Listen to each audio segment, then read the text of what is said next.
Next, Mir Jefferson. Faiz Ghani sir.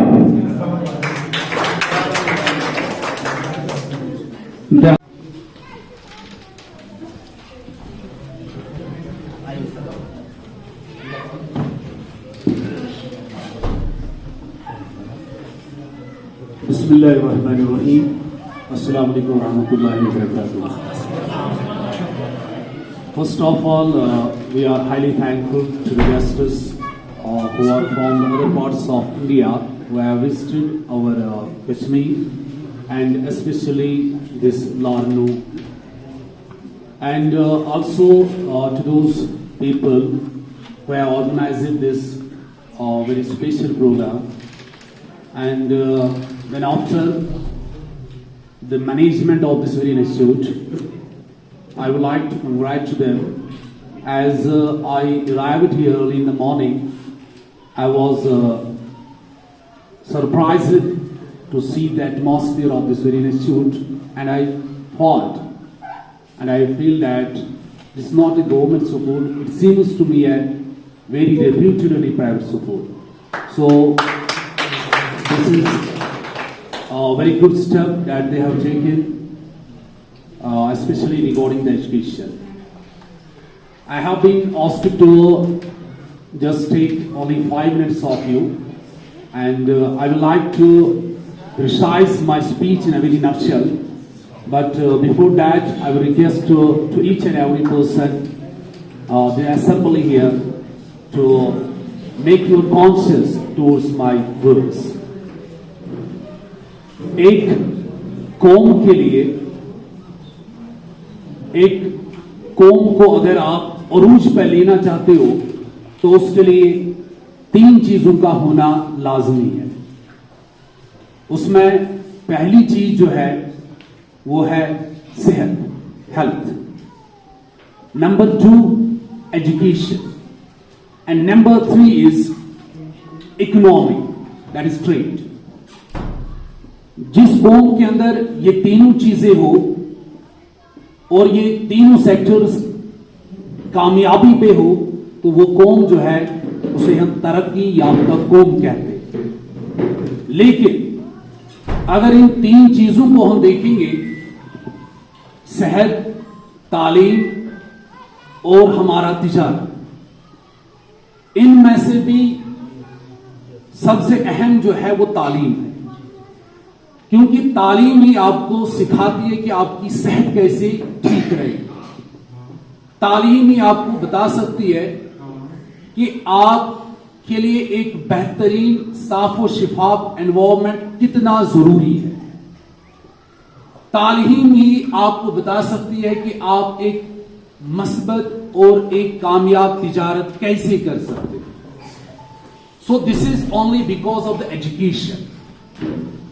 और जब हम इस एजुकेशन पे आते हैं, मैं सिर्फ आपकी तवज्जो अल्फाजों की तरफ मबजूल करूंगा, तफसीर इसकी आप खुद इंशाल्लाह अपने जहन में चस्पा करो, तो मैं सिर्फ वर्ड्स इशारा करूंगा क्योंकि उतना टाइम नहीं है। तो तालीम पे जब हम आते हैं, इसमें भी हमारे पास 3 लोग हैं। एक जिसको हम एजुकेटर कहते, ट्यूटर कहते, दूसरा जो हमारा पीपल होता है, शागिर्द होता है, और तीसरा जो है वो हमारा पेरेंट होता है। समझ रहे हो ना मेरी बात? ये तीनों कितनी जरूरी है आपके लिए, इसके लिए मैं और 3 चीजों का नाम आपके सामने लूंगा। हमारे पास है सन। सन तो समझते हो, सूरज, सूरज की किरणें जिनको हम सनशाइन्स कहते, रेज कहते, और उसके बाद है हमारे पास धरती यानी कि अर्थ। ठीक, सूरज का होना कितना जरूरी है। अगर सूरज नहीं होगा तो रोशनी जमीन पर नहीं आएगी। ये अभी जो यहां पे हम है, हमें सब कुछ इसलिए दिखाई देता है क्योंकि this is because of the sun.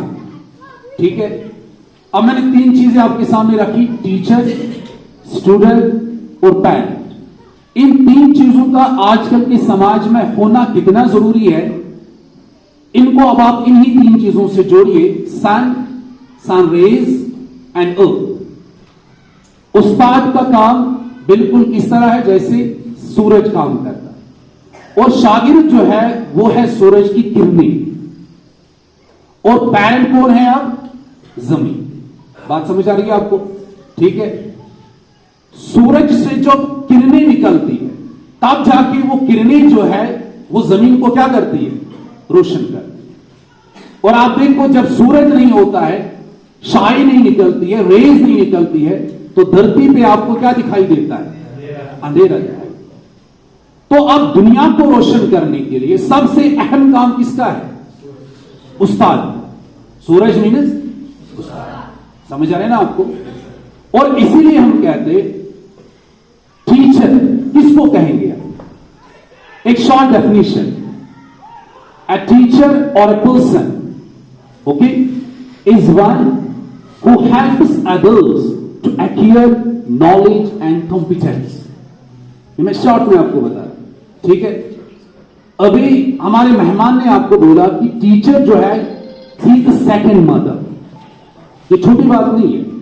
Second mother का टाइटल एक टीचर को देना ये कोई छोटी बात? What does it mean? It means कि आजकल के टीचर की जिम्मेदारी बस इतनी नहीं है कि वो क्लास में जाके बच्चे की किताब उठाए और उसको फिर टॉपिक पढ़ाए। ये जिम्मेदारी नहीं है, ये आप समझ लेना मेरी बात। क्योंकि अगर हम इसको एजुकेशन कहेंगे तो हमारा बच्चा जो है इससे बेटर एजुकेशन घर में सोफे पे बैठ के चाय की प्याली हाथ में लेके हासिल कर सकता है। Because he has so many resources. उसके पास कंप्यूटर है, उसके पास लैपटॉप है, उसके पास यूट्यूब है, उसके पास ऑनलाइन एजुकेशन है। एक क्लासरूम के अंदर जो टीचर है उससे वो काफी ज्यादा एजुकेशन हासिल कर सकता है, और वो भी कहां? घर बैठे। So what does it mean? It means कि अब टीचर की रेस्पॉन्सिबिलिटी ये नहीं है कि बस वो अपने आप को इस चीज से महदूद कर दे कि वो क्लास में जाएगा, किताब उठाएगा, टॉपिक उठाएगा और बोर्ड पे वही चीज बच्चों को क्या करेगा? अपने आप को इस चीज से महदूद कर दे कि वो क्लास में जाएगा, किताब उठाएगा, टॉपिक उठाएगा और बोर्ड पे वही चीज बच्चों को क्या करेगा? एक्सप्लेन करेगा। नहीं, हमने बचपन से लेकर आज तक एक एजुकेशन की एक बहुत बड़ी डेफिनेशन पढ़ी है, that is education is the modification of behaviour. Education is the modification of, what does that mean? Einstein हमें कह के गया that if you have passed university, if you have passed and still you don't know how to write ABCD, there's no problem. You don't have any problem. University से निकलने के बाद भी अगर अभी आपको ABCD लिखना नहीं आता, ये कोई बड़ा मसला? But if you have not changed your character, you have wasted whole of your life. अगर अपने कैरेक्टर को भी अब तक आपने चेंज नहीं किया है तो आपने अपनी सारी जिंदगी क्या की है? बर्बाद की। तो व्हाट डज दैट मीन? हमारे बच्चों में जो अगर आजकल की आप नस्ल देखोगे, बच्चे देखोगे, ये हमसे बहुत ज्यादा आगे, हर लिहाज में हमसे आगे। तो एक टीचर की रेस्पॉन्सिबिलिटी क्या है? वो रेस्पॉन्सिबिलिटी है जो एपीजे अब्दुल कलाम आजाद ने एक दिन इंटरव्यू में कहा था, that when I was student of only 5th class, मेरे क्लास में एक टीचर आता था, मैं उसको एज पर्सन ही देखता था।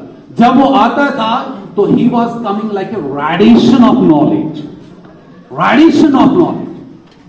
तो that person inspired me to become an scientist. मेरी बात समझ आ रही है ना?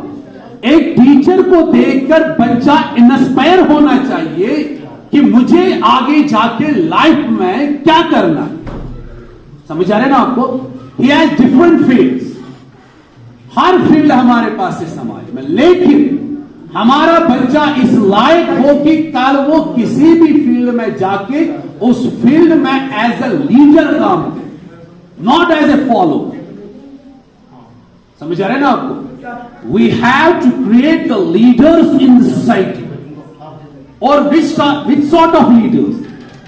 जिन्हें पता हो कि ये कौम जो है ये हमारी है, इस कौम का दर्द उनकी रगों में बस रहा हो, उनके दिलों में इस कौम की एक दर्द हो, तब जाके वो उस्ताद जो है सही माने में इस कौम की खिदमत कर सकता है, इस कौम को चला सकता है और इस कौम के शागिर्दों को, बच्चों को सही ढंग से अपना खून दे के उन्हें पढ़ा सकता है।